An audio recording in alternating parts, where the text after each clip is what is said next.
First, Bill O'Reilly goes off the deep end with the attack tonight on NBC News. So over the top that we changed our show after hearing it less than an hour ago. Now, Bill's suggesting that the New York Times wrote a negative article about ABC's Charlie Gibson because World News Tonight's edging out NBC in the ratings for the first time in, I think, like a year. Well, take a look at what Bill had to say about what he thinks about this vast left-wing media conspiracy. In a blatant attempt to prop up the fading NBC Nightly News, Stanley attacked ABC News anchor Charles Gibson, calling him lazy and saying he got his anchor job by default. Stanley writes, quote, Mr. Gibson hasn't exactly overexerted himself in his new job. This week, while Brian Williams is in Iraq, Mr. Gibson is on vacation, unquote. Is Miss Stanley desperate or what? Charles Gibson is not entitled to take a vacation? Completely absurd. Stanley is denigrating Gibson because he is beating Williams and because the New York Times and NBC News are ideological soulmates, sympathetic to the far left and hostile to people with whom they disagree. Talking Points has no problem with Brian Williams, but NBC's coverage remains dubious. You know, they beat us in February for the first time in 10 years. And anybody that's read Alessandra Stanley's columns, like about Katie Couric back when she was with the Peacock Network, Bill, would understand that she goes after everybody. That's her job. But, you know, that was just the beginning. That's just funny. It's delusional. This got personal and nasty very quickly. Bill O'Reilly then turned his guns on one of the bravest and most respected correspondents in Iraq, a guy who's put his life on the line for years. His name, Richard Engel. What Richard Engel and Brian Williams did not report last night is that violence has dropped about 80% in Baghdad since the surge, according to the Army. Mr. Engel is a brave man, but has consistently taken an anti-war position in general. That's not what correspondents are supposed to do. You know, that's just a lie, and we'll get to that in a second and show you why he's lying. The big question is, what's Bill O'Reilly's obsession with NBC? And has he gone too far this time by attacking a brave war correspondent from the safety of his Washington, D.C. studio? Right now with us again, Msnbc contributor and Boston Herald columnist Mike Barnicle. Also, John Fund from the Wall Street Journal. You know, we can all laugh at Bill O'Reilly and him going after NBC all we want, Mike Barnicle, but it seems to me that when he attacks Richard Engel from the safety of his cushy D.C. studio, he's really crossed the line here, hasn't he? Well, what line is there to be crossed in cable, Joe? I mean, where is the line in cable? Look, I like Bill O'Reilly. I've known him a long time. I can't figure out what he's trying to do here. Is he so mad at Keith Olbermann that he's lashing out at NBC and Richard Engel? Richard Engel needs no defense. And Bill, in his commentary that we just heard, his indication that violence is down 80% in Baghdad, according to the Army. Well, it's Richard Engel's job and the job of other correspondents in Baghdad, a very difficult war to cover, an almost impossible war to cover in terms of physically covering it. It's his job to figure out the truth between the 80% that the Army says and what is the reality on the streets. And it's a daily and lethal job that they're doing. It is a tough job that they're doing, John Fund. Do you think Bill O'Reilly had it right? Anytime you focus on personalities rather than the substance, I think you're probably going down a blind alley. The whole Brian Williams, Charlie Gibson thing is just weird. As for Richard Engel, I don't know specifically all of his reports, but I do know this. Al Jazeera, not our friends, has reported there is a dramatic reduction in violence in Baghdad in certain neighborhoods, and overall the situation has stabilized in other neighborhoods. So, but John Fund, hold on, though. I mean, and that's the point. I mean, Bill O'Reilly said that Richard Engel and NBC did not report yesterday that violence dropped. I want to read you this because, you know, this is important. Every day the White House releases an Iraq update where the White House, not Al Jazeera, not Fox News. The White House cites news stories that it chooses to highlight. Tuesday's edition noted 3 NBC News stories. The first was from an interview Brian Williams did with retired General Wayne Downing, who's quoted as saying U.S. soldiers are proud of what they're doing in Iraq.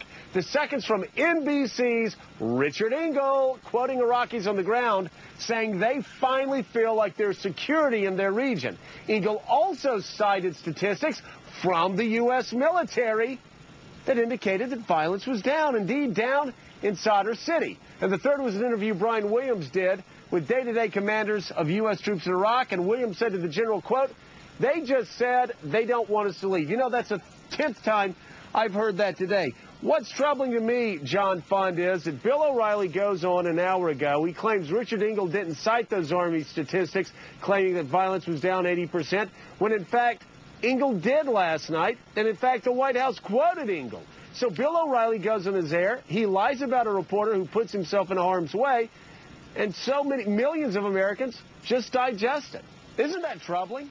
Well, if that's the case, the research department sure failed. I'd be very interested to see what kind of comments along those lines Bill O'Reilly allows tomorrow night on his Opine segment, where he allows readers to write in and question him. That'll be the standard. But, John, you do have a bigger problem with NBC News, don't you? Do you think it's liberal? Well, there are parts of NBC which I think have sensationalized their coverage, so it's basically just a daily op-ed page. Keith Olbermann would be an example of that. Other shows are more balanced, yours included. I would say that in general, in the Iraq War, we have seen I think, too little attention paid to questioning the administration's premises for the war in the beginning, and now they've made up for that by going too far the other direction, reporting no good news. For example, tonight on another network, they literally made the statement the war is lost. So I think that there has been too much negativity, given the fact that the surge has to be allowed a chance to work. Mike Barnacle, have people like Keith Olbermann and myself been too negative? No, I mean, it's what you do, Joe. It's what Keith does. But I don't think we have paid enough attention, and I don't think the public cares about it, as a matter of fact, the degree of difficulty in covering this specific war. There are enormous numbers of good things happening in Iraq, thanks to the American Army, thanks to the American military, the Marine Corps. Enormous numbers of good things are happening. It's just almost impossible to get reporters to those places to cover those events. I think we're in the process now of seeing perhaps that just 2 major newspapers, the Times, New York Times, and the Washington Post, with established bureaus in Baghdad. My understanding is that the L.A. Times is beginning to phase out their bureau. We have a series of stringers representing American newspapers, but this is an impossibly difficult and dangerous war to cover. It is so dangerous, and isn't that damning in and of itself? And let me ask you again. I want to ask you this, Mike. Why is it that Bill O'Reilly feels safe attacking Richard Engel from Washington, D.C., and why this obsession with NBC? Why does he lead his shows going after this network? What's he trying to prove? Well, I mean, you'd obviously have to ask Bill, but I think clearly Keith Olbermann has gotten under Bill O'Reilly's skin with the worst person of the week deal. I think clearly that has bothered him, and I just wish that Bill would take on Keith rather than throwing Richard Engel into the hopper here, because he's an established correspondent. He's done an incredible job. He's got the credentials that any news organization would want in a correspondent. So if it's Keith versus Bill O'Reilly, let's get it on. Leave Richard Engel and the war in Iraq out of it. I absolutely agree with John Fund. When it gets down to personalities, what's the point? John Fund, do you agree? Look, reporters report, and I think you have to go after the substance. But one thing you don't want to do is do what Hillary Clinton did, which is invent some giant conspiracy.